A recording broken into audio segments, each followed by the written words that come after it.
Брат и сестра. Си беа еднаш еден брат и една сестра кои бескрајно се сакаа. Тие ќе беа многу среќни ако не беше нивната лоша маќа, која беше злобна вештарка. Еден ден, не можејќи да го трпат лошиот однос на нивната маќа, двете деца избегаа од дома и се засолнија во шумата. Кога минуваа покрај еден извор, братчето ги спружи рацата за да се напие од него, но неговата сестра ја слушна водата како клокоти. Напии се, само смеи, ама ќе се претвориш во змеи. Во истиот миг таа свика: бегај подалеку, братче мое, тага силна ќе ме мори, ако од водата змеј се сториш. Си продолжија по патот и малку подалеку наидоа на еден бистар поток. Братчето клекна да се напие, но сестра му ја слушна водата како шумули. Напи се голтка, само еднаш, и волк ќе станеш веднаш. Па повторно свика: бегај подалеку, братче мое, тага силна ќе ме мори, ако од водата волк се сториш. И така, обајцата продолжија понатаму и стигнаа до еден друг извор. Водата шепотеше: студена и свежа, бистра и чиста, за жетта сум мелен, напи се од мене и ќе се претвориш во елен. Нивната злобна маќа ги беше магепсала сите извори во шумата.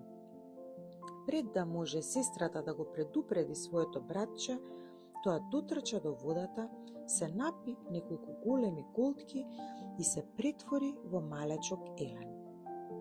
За среќа, се уште можеше да зборува, па братот и сестрата го продолжија патот, трагајќи по место каде што ќе живеат.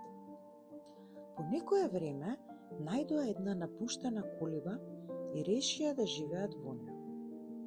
Неколку години поминаа кога едно утро еден млад крал и неговата ловечка дружина стигнаа во шумата.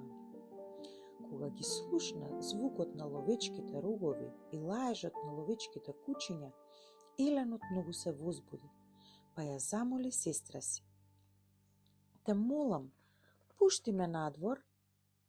Тој беше толку упорен, што на крајот таа се согласи да го пушти велејќи му.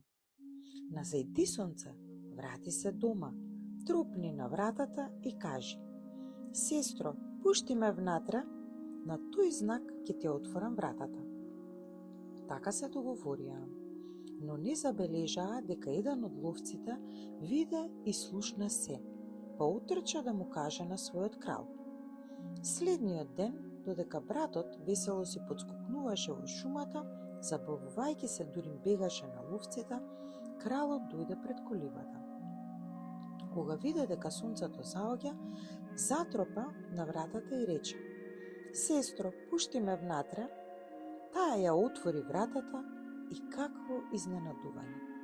Наместо низиниот брат, пред неа стоеше млад човек со круна на главата. Колебајќи се, сестрата го пушти внатре и му одговори на сите негови прашања, раскажувајќи ги сите неволји низ кои поминала заедно со низиниот брат.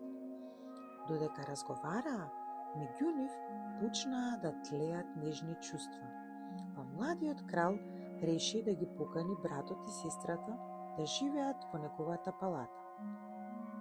Потоа, тој прати војници да ја доведат злобната маќа и ја натераа да ја поништи магијата. И така, малиот брат се претвори пак во лично младо момче. На крајот, сестрата и младиот крал се венчаа и сите тројца заедно се живееа среќно за секогаш.